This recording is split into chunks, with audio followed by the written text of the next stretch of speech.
Hello, hello, hello. It is me, your True Hill Phenom, SP3, back once again with an exclusive interview for Tru Heels BTR Between the Ropes. This time I am with one half of the TNA Knockouts Tag Team Champions, Alisha Edwards of the System. How are you doing? I'm doing great. Yourself? I'm excited. Yes, I'm excited to talk to, my fellow East Coast sister over here, even though, I'm from New York and you're from Boston. There's a little animosity there, but we're both from the East Coast, so it's all good. Yeah, I mean, over the past years, I've met a lot of New Yorkers, and it's either we love each other or we hate each other. It's that simple.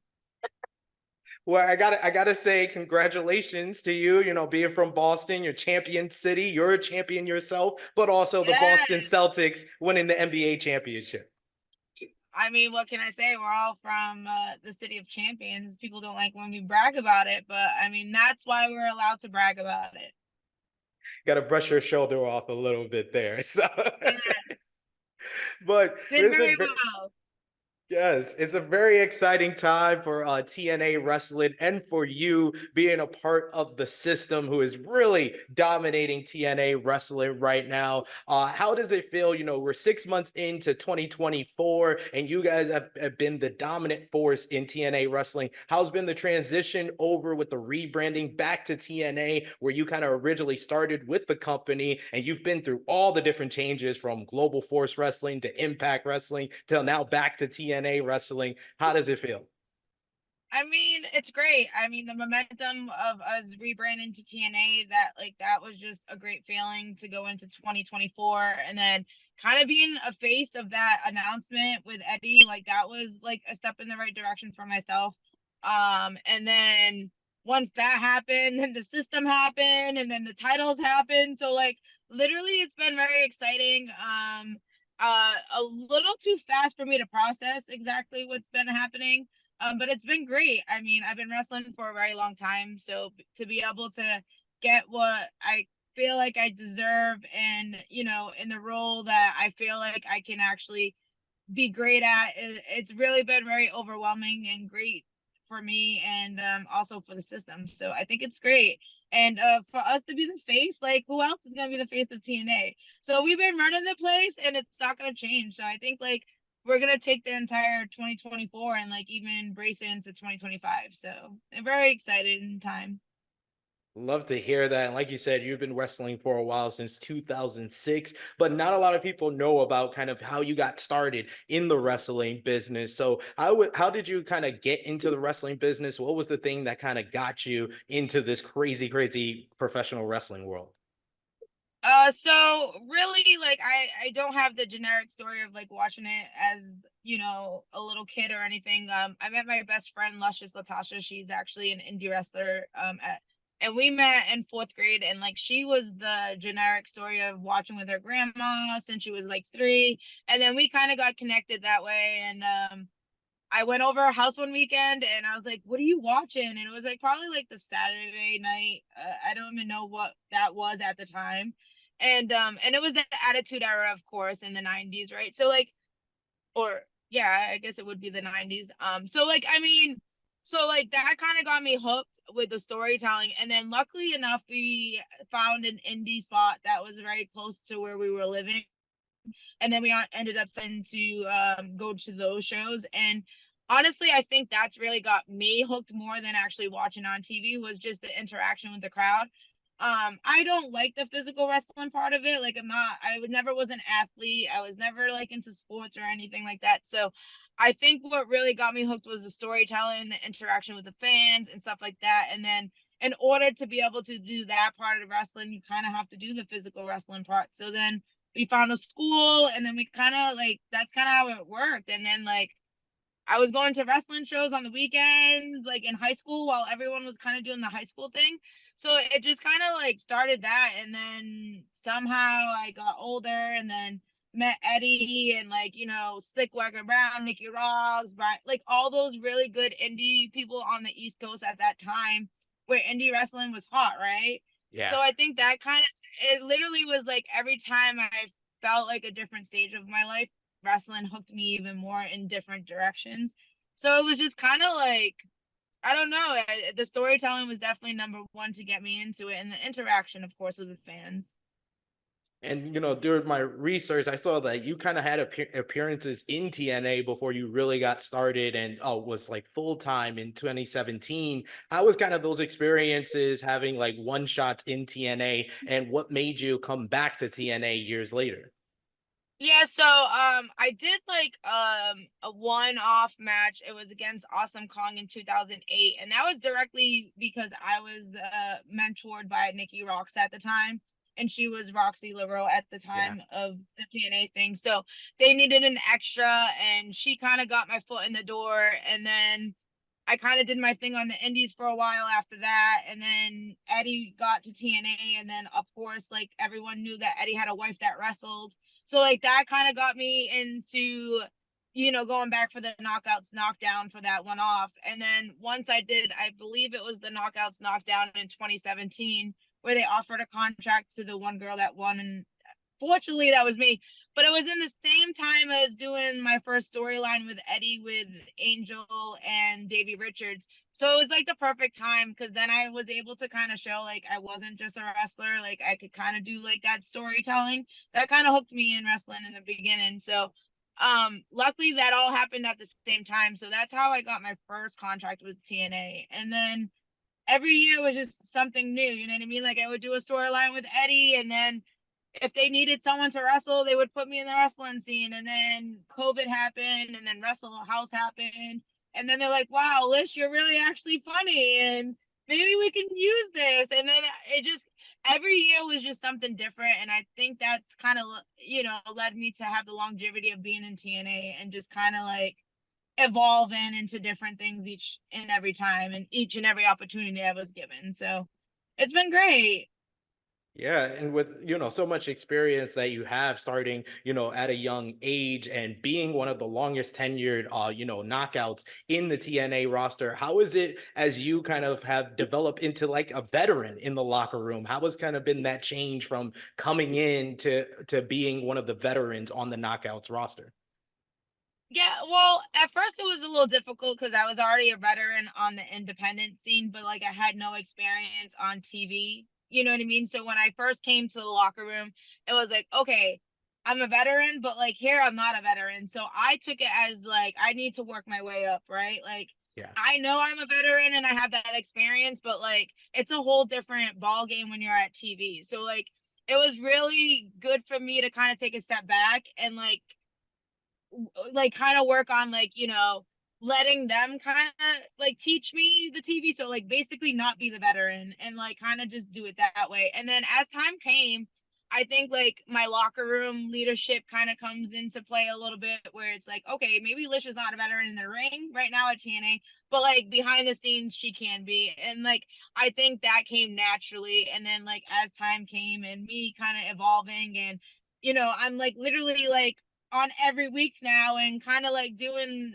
the TV on the weekly thing. And now I have no choice. I have to be the veteran and try to be like, you know, I guess the ringleader in the ring at times. So I mean it came naturally, but I'm just glad I had the experience before I came. So it was like it was organically for me instead of just like who does she think she is? You know what I mean? But I also wanted to prove like just because I came in as a veteran doesn't mean you have to treat me like a veteran.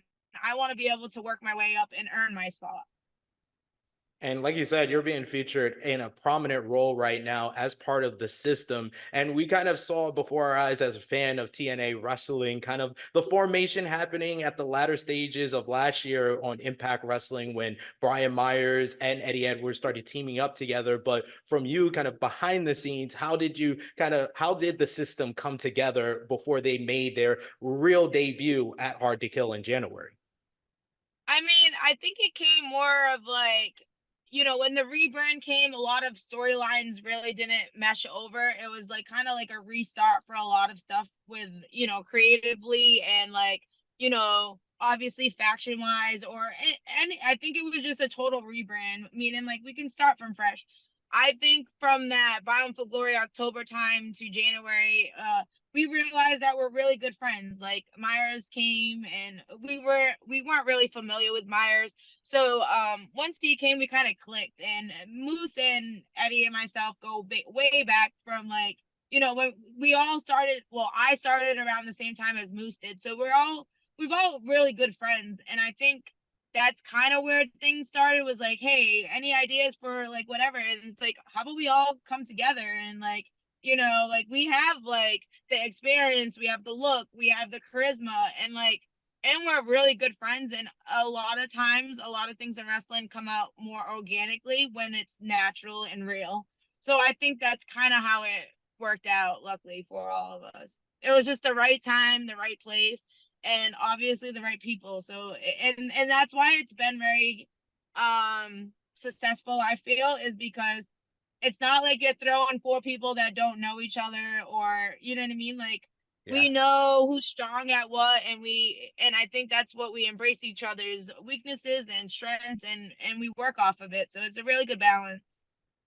And what do you think is like the biggest difference from the system to other kind of prominent stables that have been in TNA? Because TNA has had a bunch of them, from the main event mafia to Fortune to now you guys have kind of had that role as the prominent force in TNA. What makes the system different from all those other ones? I think it's what we just spoke about. I think the real friendship, the real sisterhood and brotherhood, like you know what I mean, like outside of wrestling and inside of wrestling, like we have each other's backs, like ride or die. Like I know like some people think it's just like a slogan we use, but it's true. Like me and Eddie stand by that, the loyalty that we all have.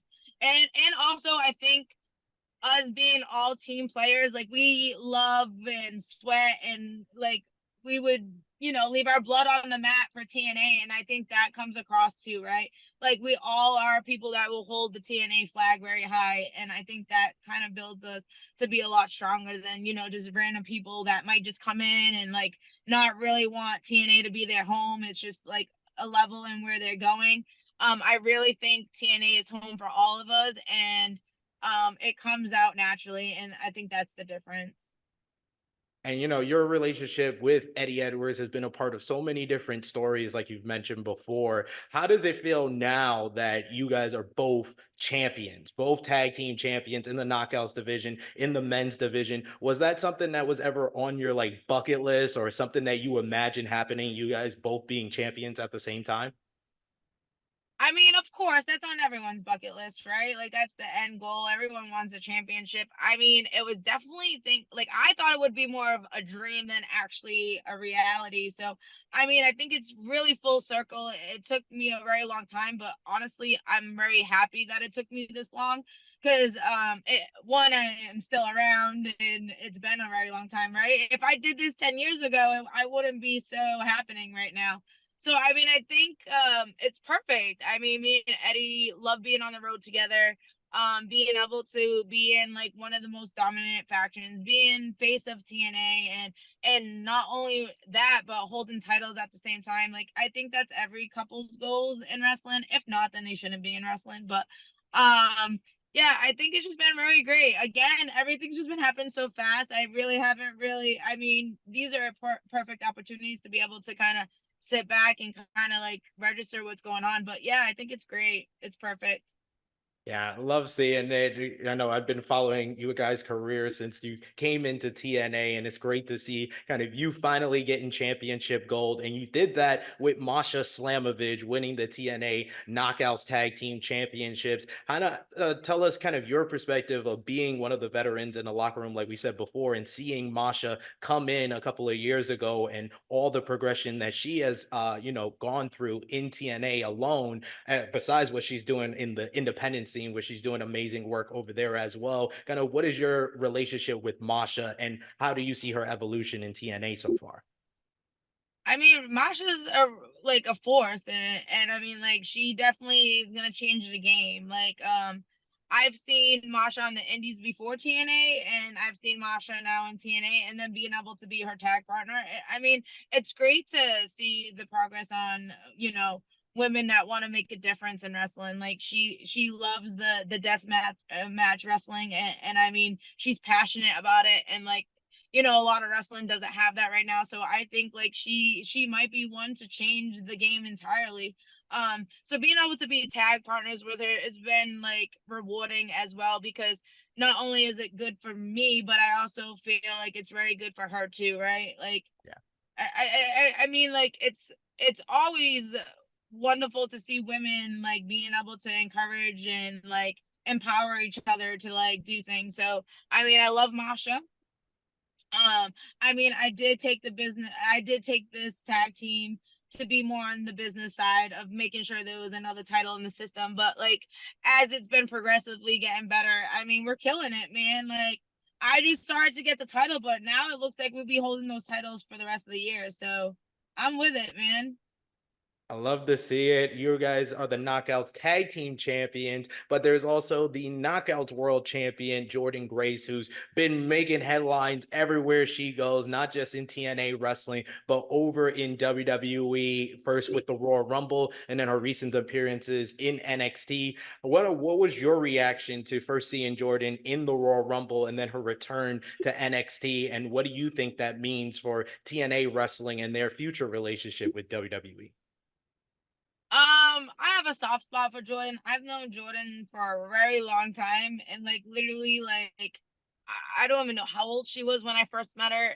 But like being able to see what Jordan's done is like incredibly like inspiring and like motivating, and like I think it's great that like she's doing it somewhere that people wouldn't think that would have the ability to do right now. And I mean, the collaboration with NXT and WWE, I think it just creates endless opportunities, not only for Jordan, but for TNA and every talent that's on our roster. So, I mean, at the end of the day, if it's gonna get more eyes on TNA, like that's all I'm for, right? Like I said, I'm very for TNA. Like it's my home. It's somewhere where I want to probably be for maybe the rest of the time I wrestle. But um, with that being said, I just think, Jordan's killing it, man. She's really like changing the game totally. And like, it's just wonderful to see for where she was the first day I met her to now. And I mean, it's not like she's stopping, and it's not like the peak of what she's doing. So, I mean, let's see what happens in 6 months from now, right? Yes, it's very exciting to see. And you yourself, as a representative of TNA, as one of the faces of TNA, I got to ask you with this whole WWE relationship, WWE versus TNA has been a popular thing everybody's been talking about. So if you had your choice of a dream match with anyone on the WWE roster in a singles match, who would it be? But I also want to add in, because you're one half of the Knockouts Tag Team Champions, what tag team you and Masha would want to face. All right. Well, we'll hit the singles match first. I want my rematch with Trin or Naomi. Okay, from last year when I was embarrassed in the state of New York, which is even more on my pride than ever. I will say I would want my rematch with Trin, and then if we went for tags, honestly, like I'm not even worried about any of the tags over there. So bring all of them if they want. All right, all right. I like the confidence. I like the confidence for sure. But the system has a lot of things they have to worry about in TNA, and then recently you had the TNA Against All Odds pay-per-view where you ran across someone else who is back in TNA in Rebby Hardy. Kind of what was your experience mixing it up with Rebby during the matchup between Moose and Broken Matt? And could we see a Rebby versus Alicia Edwards matchup in the future? Well, I mean, they just announced that it's gonna be me and Eddie versus Rebby and Matt in Philly. So I mean, like, I definitely manifest a one-on-one with her. I mean, that's generic Boston versus New York if we're gonna get technical. But yeah, I mean, I think and I think the fans know, like, I'll never back down from a fight. So like, if Rebby thinks that she's gonna walk into TNA like it was her house, that was her house. I don't know how many years ago, but like I haven't left. So like it's my house, and if she thinks she's gonna walk in and because like I don't know, she's defending Matt or whatever she thinks she is, like I mean, I'm just gonna put her in her place and send her packing home to the Hardy compound. Oh man, she's gonna watch this and she's gonna be ready for the fight. It's on. Oh, it's all good. She can bring her, she can bring the kids, she can bring Matt, she can be Jet. Like, I don't care. She brings her family, I bring my family, and we're good. Have you been having nightmares off of what happened at the Hardy compound? Because a lot of us fans feared that you were going to be headless the next time we saw you after seeing that all go down. So, what was your experience at that Hardy compound, and is it still registering with you? I mean, it was at the time I was a little nervous, I guess. I would, my first thought is to make sure my head was there. Um, but ultimately, like, no, again, I'm a veteran in the business and I know what she's trying to do and I know what Matt's trying to do with these head games. And honestly, at against all odds, it didn't do anything. It didn't affect us because who went through the title? Who didn't walk away with Moose's title? So at the end, guess what? Not only did Moose walk away, but Myers and Eddie walked away, Masha and myself walked away, and we still have all the titles. So, I mean, at the end of the day, I don't care what they throw at us. We're still being the most dominant faction in TNA.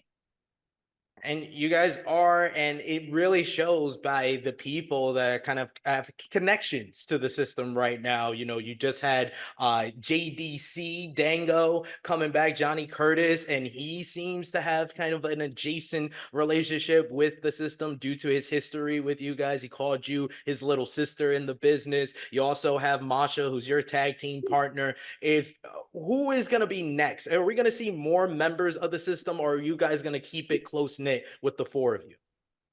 So, again, we want everyone to make sure, like, because Masha is my tag partner and because JDC came and did what he did, they're not fully members of the system. It comes down to the loyalty of me, Myers, Eddie, and Moose, and that's just how it is right now. If things come where we need a business opportunity and we need Masha to do what she needs to do to make sure that we have the titles, and if we need JDC to take whoever needs to be taken out, then that's how it is. But at the end of the day, when we talk about the system, it comes down to us four, and that's just how it's going to be for now. Maybe things can change, but like, it's a waiting list, and you got to prove yourself. It's not like you could just walk in and think that you're going to be a part of the system. That's fair. That's fair. You keeping it legit, keeping it close knit, and you gotta pass the test of the system there. But I've been having this one question that I've been given to all the TNA talent, which is your Mount Rushmore. So your top four in something. And for you, since you are Boston strong, I wanted to present to you your Mount Rushmore of Boston champions. It could be in the professional wrestling business. It could be in basketball, football, baseball. Who are your Mount Rushmore of Boston champions? Oh man, Eddie's probably gonna watch this, so I'm probably gonna have to be like on his side of things. I would say Eddie Edwards. Okay. I would definitely have to put Eddie Edwards on there. Let's put a Larry Bird up there. All right. Put Larry Bird up there. I'll put myself up there because now I'm gonna have to put myself over for once. And I don't a Boston champion, huh? Let's go. Any Red Sox. I'm not even sure who would have the Red Sox need to be up on there, but I'm not even Yeah. sure of who could be up there.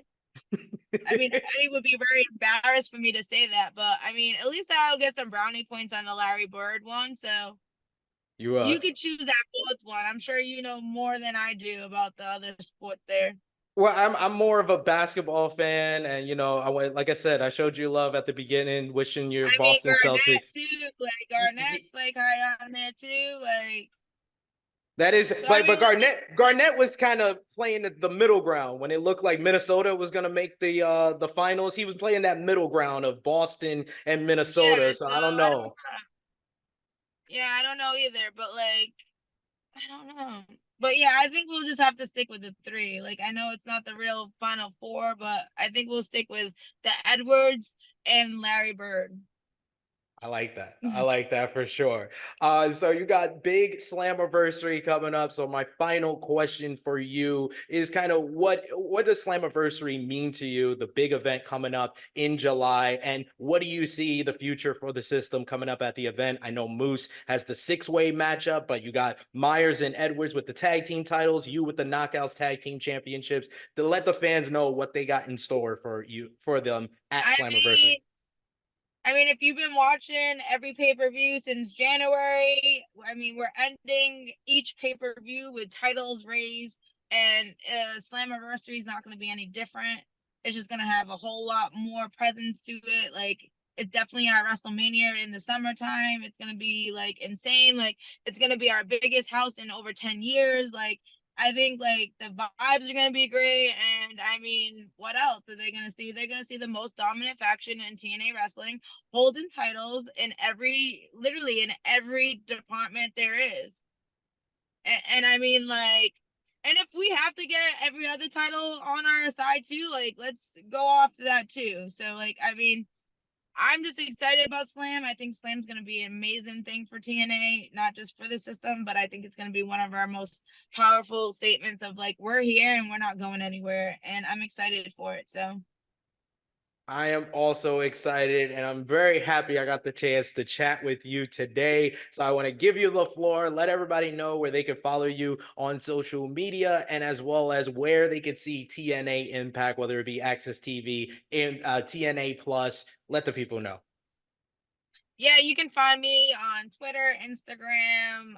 Mrs. AIP Alisha is my handle. I love the Impact Plus. I think everyone should go and get a subscription. You guys have like every pay-per-view on there. You guys get like the food fight with Joe Henry. You get like all kinds of extra things.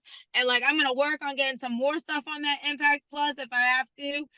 So yes, I think everyone should go and check out the Impact Plus and you know, everything else like tnawrestling.com. You can find our live events. You can find all kinds of stuff there. Also, our new merch at tnamerch.com. Make sure you check that out. We just literally just put out a new knockout t-shirt, which I hope you guys loved, and you know, make sure you order it and get yourself a copy.